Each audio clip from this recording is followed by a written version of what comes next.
Welcome back to the Red Dice Diaries. I'm your host John, and as regular listeners may be aware, spurred on by recent technical difficulties, I've been pondering going back to a more manual style of gaming, but more about that after the intro.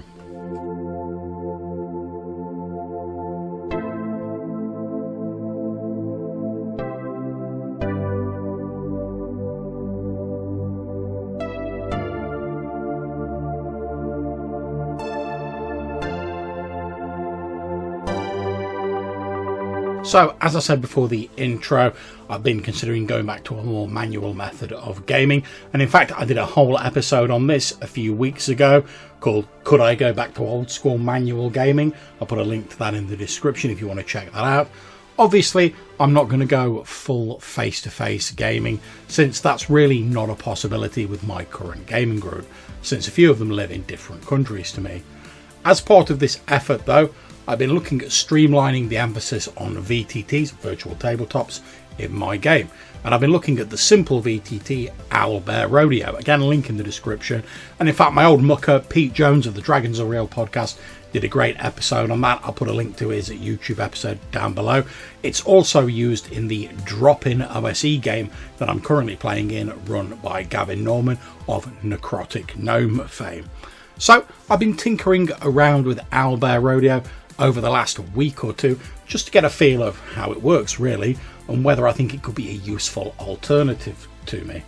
And one thing I've noticed is that whilst you can import your own tokens, there are a number of generic ones built into the VTT, and these are all pretty simple, you know, like an axe for a barbarian, a leaf for a druid, stuff like that. Obviously you can use them for like whatever you want in the game, but that's what they sort of represent. There's also some generic monster tokens, like a spider, like a skull for undead stuff, things like that. In the drop-in OSE game I play in, we pretty much all have tokens we've made for our player characters. However, there have been a number of occasions where the GM has just dropped some of the generic tokens onto a dungeon map to represent a particular monster. Also, if a player loses a character during a game session, thankfully with OSE being fairly quick to gen up a new character, they can normally get a character gen and bounce pretty much straight away back into the game. And they'll often use a generic token for their new PC, at least until they've had time to make one of their own, if that's what they want to do. But obviously there's no stigma about just carrying on using the generic one. And this has worked pretty damn well during the sessions I've played in, and it's got me thinking about using generic tokens in games. Now, although I've got a large number of unpainted miniatures from a misspent youth spent lurking around various hobby shops and spending too much money on miniatures, I've very rarely used them since I switched to doing primarily role-playing instead of fantasy wargaming. Even when I was running more games face-to-face, I'd often have to travel, or I lacked the space to have a load of minis set out, besides maybe a handful or two to represent the player characters. So I never really used them all that much when I was doing more face-to-face gaming.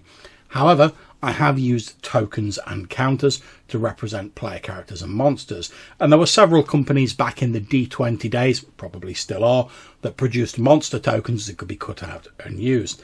And nowadays we've got people with laser cutters, 3D printers producing tokens left, right and centre. There's also numerous people online with Patreons, etc., producing electronic VTT tokens.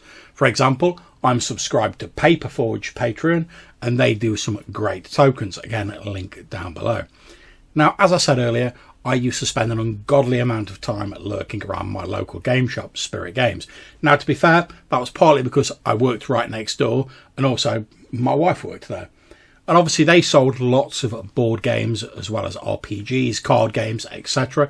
And many of these board games, and many I've seen since, make use of a simple token called a Meeple. And if you're not familiar with them, Meeples are simple, often wooden tokens that have a vaguely human-like form. So I thought I wanted to drill down a bit more into the definition of what one is. So on Wiktionary, and apparently the term comes from a blend of the words my and people. It was coined in November of 2000 by Alison Hansel during a game of Carcassonne, when she fused my and people to describe the wooden figures that were being used by each player in the game. At one point, apparently, she blurted out, "Oh, my people," and everyone had a bit of a laugh about it in the group, and they started referring to them as Meeples. And they also presumably posted this out on the internet, and it spread enough that in 2001 it was used as the title of the Meeples Choice Awards. So there you go, a bit of a chance sort of comment, and it spread and caught on. If you've somehow never seen a meeple, I'll put some pics in the YouTube version of this episode. If you're on the audio-only podcast version, though, a meeple is effectively a blobby, five-pointed shape that roughly has 2 legs, 2 blobby arms, and a top bump that is a bit like a head. Because they're normally fairly squat of build, and the thickness of them, they can normally be laid down on a tabletop or stood up, and they're relatively simple to produce in like wood, plastic, and other such materials. So by now you're probably saying, John, this is all very interesting and all that, but why are you banging on about tokens and meeples on an RPG podcast? And to that I would say, well, high-pitched hypothetical listener, much as I love cool tokens, recently I've been thinking about whether I've become too reliant on maps, tokens, etc. to do the heavy lifting when it comes to description. This also came about when I recently tried running a couple of dungeons as point crawls during my Smoke and Snow OSE game. And although the session was great, my players did great, I felt like my description game was a little bit weak in the setting.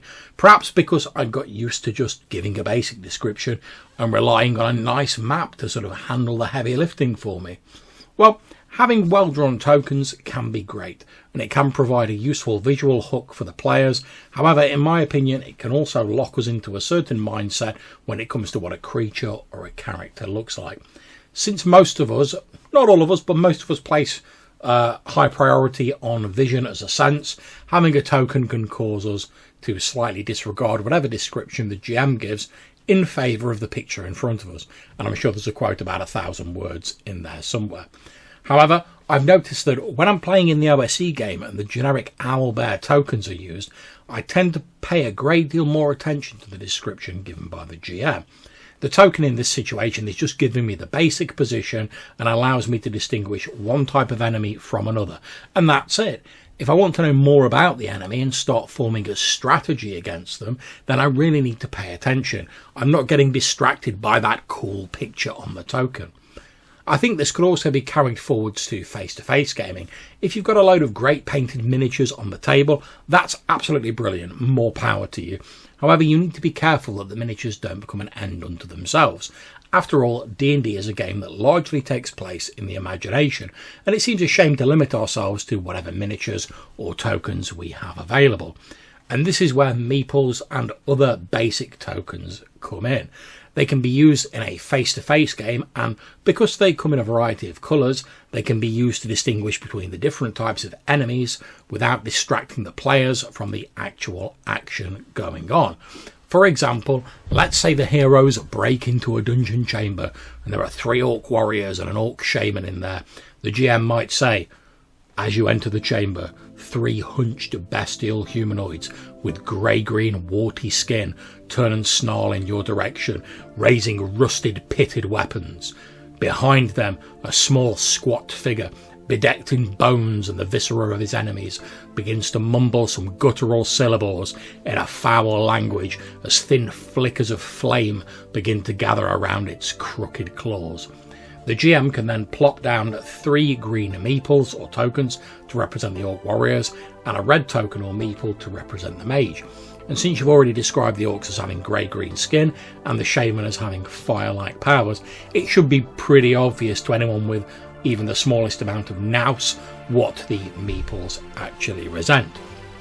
Another positive thing about using these meeples and tokens is, as we said earlier, space can often be at a premium, and having a few of these sort of like flat pack tokens, for want of a better term, can make it very easy to just put them in like a pencil case or a tin or something like that and take them to your destination without having to take like crates and crates of miniatures and scenery and stuff like that. It can definitely make it a lot easier to store them. And also, a lot of these ones you get now You probably actually printed them out yourself, getting them off the internet or whatever.